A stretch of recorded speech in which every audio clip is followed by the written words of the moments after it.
Hello, everybody, and welcome back to YuGiOh Stories, where today we're going to be taking a look at the Crusadia story.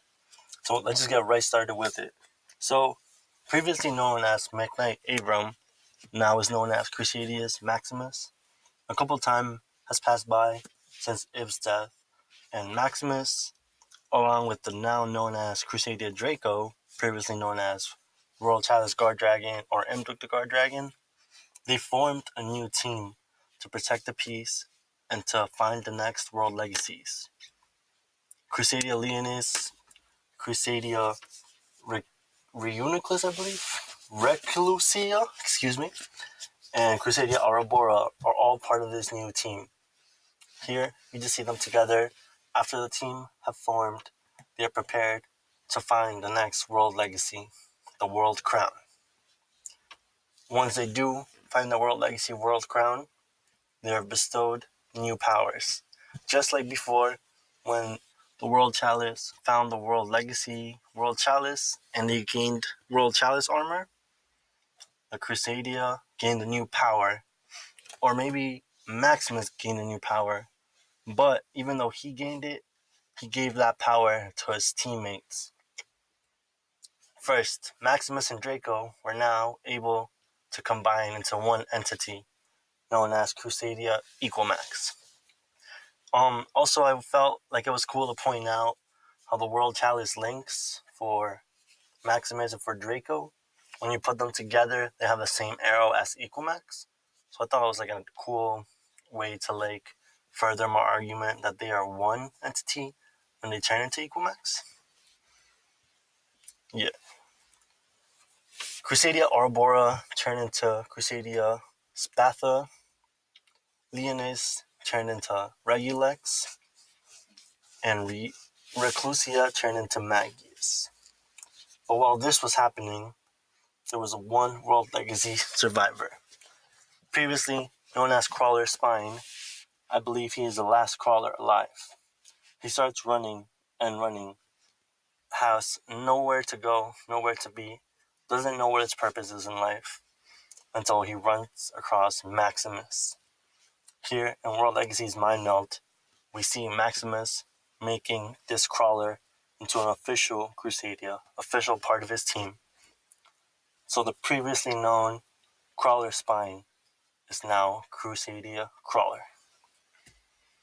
Now that all the Crusadia team is gathered, and now that they have the power of the crown, they want to search for the next World Legacy. The World Legacy Wand. World Wand. So, as they head towards the wand, they find a tribe of evil musical creatures known as the Orcust. Here in this artwork, right below where I put Draco and Harpar, you can see them in the artwork fighting. And above Spatha, you can see Spatha flying into the battlefield. This is all happening right underneath the World Wand. Also, we see Maximus and his old friend, now current enemy, previously known as Nin Girsu, but now known as Long Girsu. We see them fighting for the next World Legacy, the World Wand. As this fight is occurring, who we think is Ibli or Ib is gathering up the power of the World Legacy World Wand and charging an attack.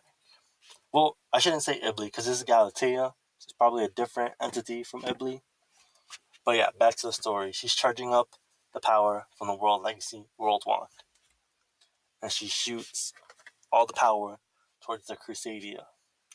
Now, Draco notices this and decides to use every single one of his power to protect his loved teammates. But it comes at a great price. Crusadia Draco is now dying. We see something from his soul or his power or something rising up into the sky. Now, I wish I could tell you guys what was going on next, but this is the best I could come up with while Savage Strike being out in the OCG. When the next set comes out, I'll of course try to update this. But this is basically what happens after the World Legacy story up to the Guard Dragon story. Of course, I will be trying to make a lore video on Guard Dragons because they have a pretty interesting lore and story behind them. This is where our story ends off at. If you guys have enjoyed this type of content, if you guys like Yu-Gi-Oh stories with like the cards and the stories behind the cards, be sure to leave that like button.